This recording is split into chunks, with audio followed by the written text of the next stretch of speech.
Good morning, everyone. Welcome back to Bold Faith Bible as we continue our study of the book of John. I'm so excited for you guys who have been sticking around and who are doing this. If you guys are like our regulars and you've been doing this every day or most days, go ahead and type down below that you know how often you've been kind of watching these videos. Is this a daily routine for you, or do you kind of watch occasionally or something like that? Let me know in the comments down below. I'm just trying to get a better feel for where you guys are. Well, let's open this morning with a word of prayer and a time of confession. Dear Heavenly Father, we want to lift up our sins and our failings to you.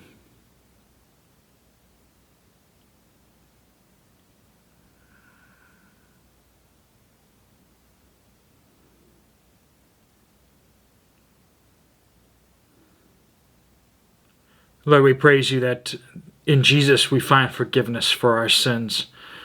For what we confess, you are faithful and just to forgive us our sins and cleanse us from all unrighteousness. Lord, we pray that you would give us eyes to hear, eyes to see, and ears to hear what you have to say to us this morning. Lord, we pray that you give us the strength to do the things that are right and that you lay out before us here in Scripture. Lord, we pray that you return quickly. In Jesus' name we pray. Amen. We're continuing our study in the Gospel of John, and we are wrapping up today the story of the woman at the well. Honestly, this section is not about the woman at the well. This is about all the people that the woman at the well told about Jesus. We're picking up in chapter 4, verse 37. Let's read that together. For in this case, the saying is true. Jesus is speaking to his disciples, right? One sows and another reaps. I sent you to reap what you did not labor for. Others have labored, and you have benefited from their labor. Now many Samaritans from that town believed in him because of what the woman said when she testified, "He told me everything I ever did." So when the Samaritans came to him, they asked him to stay with them, and he stayed there 2 days. Many more believed because of what he said, and they told the woman, "We no longer believe because of what you have said, since we have heard for ourselves and know that this really is the Savior of the world." Talk about a profession of faith from this city. These people say that they now realize that Jesus is the Savior of the world. I haven't seen anything like that from the Jews here so far. The Samaritans seem to get it in some ways that even the Jewish nation and the Jewish followers don't even quite get yet. But let's start off in here. Like always, we are looking for what is the Bible saying, just in general to everybody, right? What does it say? And then what is it saying to me? What's the application to me? How should I take this? Jesus says that one sows, another reaps in this case. So he's looking out at this issue with the Samaritans, and he's saying, in this case, someone else has labored, someone else has sown, and you are reaping. Okay? Who is he talking about? He's talking about Old Testament prophets. He's talking about John the Baptist. He's talking about those who have preached repentance to the Samaritans, or they've heard about this. They've done the work, the labor. So now Jesus and the disciples are walking into the situation and just saying, "Hey, I'm the Messiah," and everyone's like, "Oh, we've heard about you. We've been longing for this moment." They were ready for it before Jesus and his disciples showed up. Someone else had planted the seeds of Scripture and of the prophecies of the Messiah to come. I mean, you saw that with even this borderline prostitute, this adulterer. She was like, well, I've heard that the Messiah is coming. And he will tell us all things. She not only knew of the Messiah, but she also had some of the truth of what the Messiah would do. So if the wickedest person in your town, in your city, knows and is basically quoting Scripture, it's kind of like, well, everybody knows, because everybody in the town has heard this. So one sows, another reaps in this case. So I should be prepared, as application, I should be prepared to sow or reap with equal joy. Those who sowed beforehand did so in the hope that their sowing would bring about people coming back to God. They looked forward in faith to the time when they would accept the Messiah. And they counted their hard work, their suffering, to be worth it. Those like the disciples and Jesus entering into these other people's work had great joy, knowing that there were others who had worked for this as well. So it's not just his disciples are like so amazing. It's that there was a lot of work that went into this. Some people take this to mean basically that that the fields are always white with harvest. That no matter where you go, there's always going to be reaping everywhere you go. And Jesus is pretty clear here. You know, in this case, the saying is true. He's not saying every case the saying is true, but at least in this case, and probably other cases, where one person sows and they don't see the fruit at all. And only someone later will see the fruit. We need to be patient if God's calling us to a sowing ministry. Sometimes that's really rough because you're not seeing the fruit, but you're doing and you're being faithful where you're supposed to be. And we should be doing that with joy, right? Looking forward in faith. Verse 38. It's okay that others get to experience the fruit. Right? And he says, I sent you to reap what you did not labor. I believe it's labor. My pages are sticking together. Of course they are. What you did not labor for. Others have labored, and you have benefited from their labor. So, again, this is kind of the same idea, but I think the application there is that we should be humble when we're called into a reaping ministry. When we are benefiting from other people's work, we ought not to get puffed up or proud, but we should remain humble. And also, again, if we're in a sowing ministry, if we're laboring without seeing the fruit, we should be encouraged that this will be of benefit down the road. We may not see it, but we're all playing for the same team here. If we are on God's team, then it's about God getting the glory and not about us getting pats on the back or recognition. It's not about us. We're servants. Jesus is the one who needs to be exalted, and as long as he gets exalted, that's what's worth what we're doing.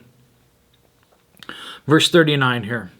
Now many Samaritans from that town believed in him because of what the woman said when she testified, he told me everything I ever did. Many believed because of her testimony. That's what it says. And application, I should believe God can and wants to use me. You should believe that God wants to use you. Again, I can't underscore enough how much of a fringe person she was in this community. Everybody knew her reputation. When she walks in, she's like, this guy told me everything I've ever done. Probably most of the community already knew what she had ever done. Or else that wouldn't really have all that much of an impact. Why? What did you do? You know, she's had 5 husbands. That's public knowledge. That's a lot for even like people. A serial marrier, 5 husbands is a lot. Okay. I would say that in a small town, small city like this, everybody knew. And yet God uses her. They listen to her. What excuse do you and I have? If they listen to her, they can listen to me. You know?